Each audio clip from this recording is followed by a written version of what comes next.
Hi friends, please subscribe to Amravati Media and press the bell icon for more latest updates.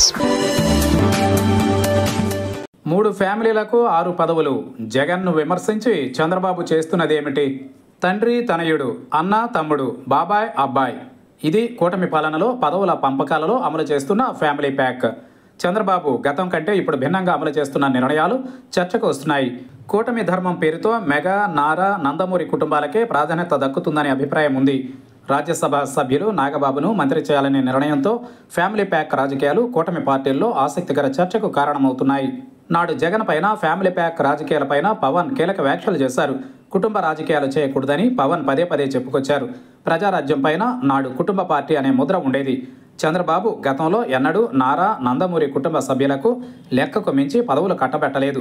కుటుంబ సభ్యులను ప్రోత్సహించకుండా జాగ్రత్త పడేవారు.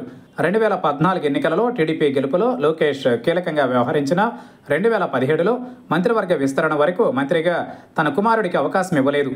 ఈసారి ఎన్నికలలో లోకేష్ నేరుగా పార్టీ విజయం కోసం పనిచేశారు. లోకేష్ ఇప్పుడు మంత్రివర్గంలో కీలకంగా మారారు. భవిష్యత్తును దృష్టిలో ఉంచుకుని లోకేష్ను చంద్రబాబు తీర్చిదిద్దుతున్నారనే అభిప్రాయం ఉంది. కూటమి గెలుపులో పవన్ కీలకంగా వ్యవహరించారు.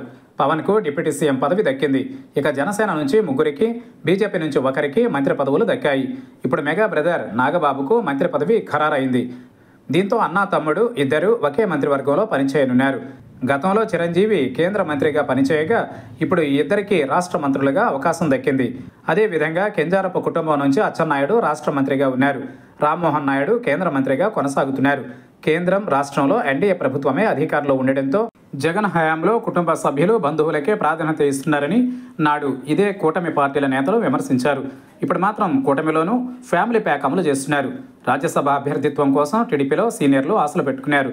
బీదా మస్తాన్రావు పైన అభ్యంతరం లేకపోయినా సానా సతీష్కు ఇవ్వడం పైన భిన్నాభిప్రాయాలు వ్యక్తమవుతున్నాయి. మంత్రివర్గంలోకి నాగబాబును తీసుకోవడం పవన్ను బుజ్జగించడం కోసమే అనే చర్చ వినిపిస్తోంది. మొత్తంగా కూటమిలో అమలవుతున్న ఫ్యామిలీ ప్యాక్పై ఎన్నికలలో గెలుపు కోసం పనిచేసిన కేడర్లు ఆసక్తికర చర్చకు కారణమవుతోంది.